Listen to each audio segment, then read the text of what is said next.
तेज आंधी चल रही है, तेज तूफान आ रहा है, और अगर इस तेज आंधी या तेज तूफान में कोई पेड़ है अकड़ के खड़ा है तो बहुत ज़्यादा चांसेस है कि वह टूट जाए। और वहीं पे कोई एक छोटा पौधा भी है और वह अगर लचीला है तो वह बच सकता है, बहुत चांसेस है कि वो बच जाएगा। और ऐसा ही कुछ शनि की साढ़े साती के समय में होता है। इंसान जो है अपने कर्मों को या अपने अपने व्यवहार को, मैं कर्म पे बहुत ज़्यादा नहीं, मैं कहूँ अपने बिहेवियर को अगर नहीं सुधार पाता ना, प्रॉब्लम में आ जाता है। और साढ़े साती के समय में एक पैनी नज़र भी हो जाती है इंसान की कि अब ये प्लैनेट बदल रहा है, अब क्या करेगा, अब ये प्लैनेट, इसका प्रभाव क्या हो जाएगा, ये वाला परिवर्तन हो रहा है, अभी ये राशि बदल रहा है, अभी ये नक्षत्र बदल रहा है, अभी ये वक्री हो रहा है, अभी ये मार्गी हो रहा है। बड़ी बड़ी पैनी नज़र रखना भी शुरू कर देते हैं लोग। आपके लिए, मीन राशि वाले जातकों के लिए क्या प्रभाव होंगे जब शनिदेव वक्र अवस्था में होंगे? अब इसमें मैं एक चीज़ तो बड़े साफ तौर से आपसे कहूँ कि हाँ, ये वक्र अवस्था आप पे प्रभाव जरूर लेकर के आएगी। कुछ प्रभाव ऐसे होंगे जो आपको पूरा बदल भी सकते हैं, बस अपने व्यवहार पे थोड़ा सा ध्यान रखना पड़ेगा। शनिदेव आपकी खुद की राशि में है, आपकी खुद की राशि में यह वक्री हो रहे हैं, वक्र अवस्था में जा रहे हैं, रेवती नक्षत्र में। अब शनि हर साल वक्री होते हैं, ऐसा नहीं है कि शनि वक्री नहीं होते। शनि आधे साल में तो वक्री ही रहते हैं, क्योंकि 136 दिन से लेकर के 141-42 दिन तक का ये समय शनि वक्र अवस्था का होता ही होता है, हर साल होता है। इस बार यह रेवती नक्षत्र में हो रहे हैं, इस बार यह मिथुन राशि में है। अब आप पे प्रभाव सीधा सीधा अगर देखूं तो क्योंकि यह राशि में आपके हो रहे हैं तो आपके सोचने समझने का नज़रिया बदल जाएगा। आप खुद भी अपने अटके हुए कामों को करने में लग जाएंगे, क्योंकि शनिदेव अटके हुए कार्य इस समय में बड़े अच्छे से सिखाता है कि आपके द्वारा कोई अटका हुआ कार्य था तो वह आप पूरा करोगे। तो ये भी प्रभाव क्लियर सा समझ में आता है। शनि इस समय में आपको थोड़ा सा बिजी रखेंगे।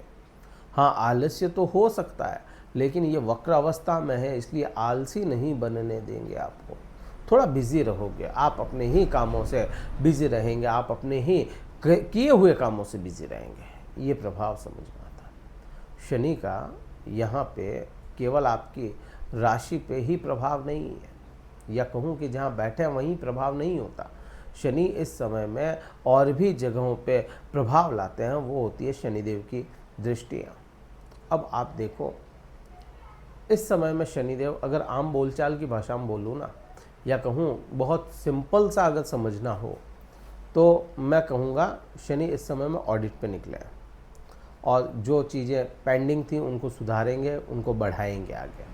और आपको अपने ही अंदर बिजी रख रहे हैं, मतलब आप अपने आप में बिजी हो रहे हैं, तो आपके द्वारा किए गए काम जो अधूरे छूट गए वो पूरे करोगे।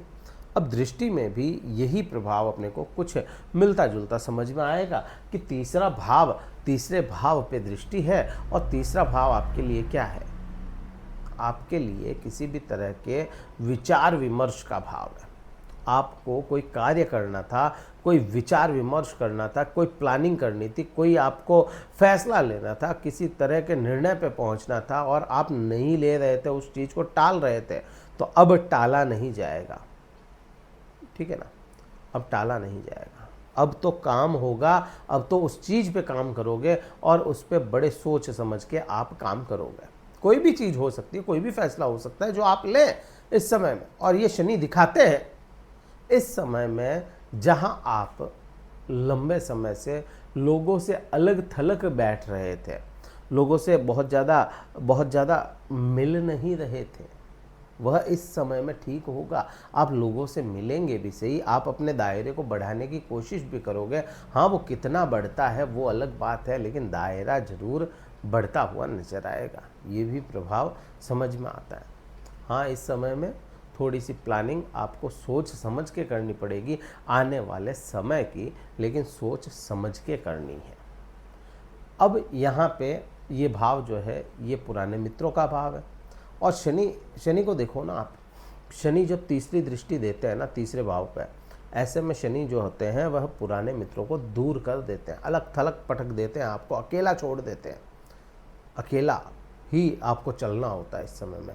लेकिन इस वक्र अवस्था में पॉसिबिलिटीज़ बहुत अधिक बन जाती है, जहां आप अपने पुराने मित्रों से मिले। हाँ, लाभ होगा नहीं होगा वो अलग बात है, वो आपके व्यवहार की बात है या आपका उनके साथ में व्यवहार की बात है, लेकिन मिलने के योग तो बनते ही बनते हैं।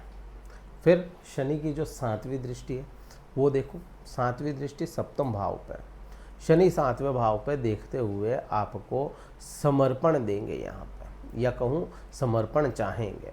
व्यापार का भाव भी इसी को कहा जाता है, और शनिदेव लग्न में बैठे हैं। व्यापार में कुछ ना कुछ रोज नई चीज़ें ही देखने को मिलेंगे इस समय में।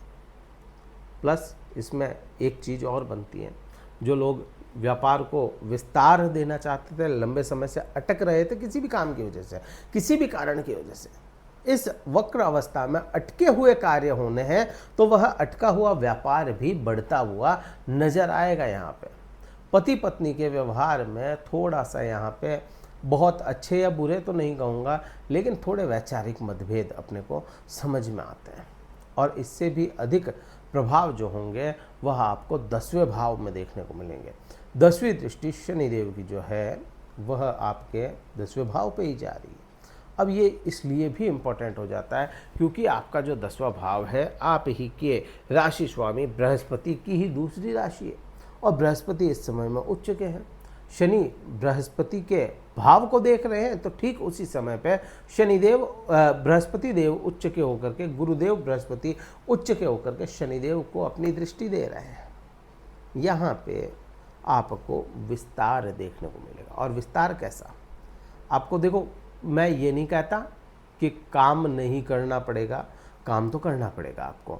हो सकता है एक जने को 2 जन का 3 जन का काम करना पड़े, वो बड़ी बात नहीं है, लेकिन कहीं ना कहीं करियर में ग्रोथ है, और छोटी मोटी ही सही लेकिन ग्रोथ तो यहाँ पे आ रही है। आपको अपने काम के प्रति ईमानदार, प्लस मैं कहूँ काम के प्रति समर्पण ही चाहिए, जिसकी वजह से आपका करियर बूम मारेगा। और अभी अगर समर्पण कर दिया, अभी आपने काम पे फोकस कर लिया, तो आने वाले समय में और भी अच्छे से आपका काम या करियर बूस्ट मारता हुआ नज़र आएगा आपको। तो ये मेन प्रभाव मोटा मोटी तौर पे तो शनि वक्र अवस्था के यही आने हैं।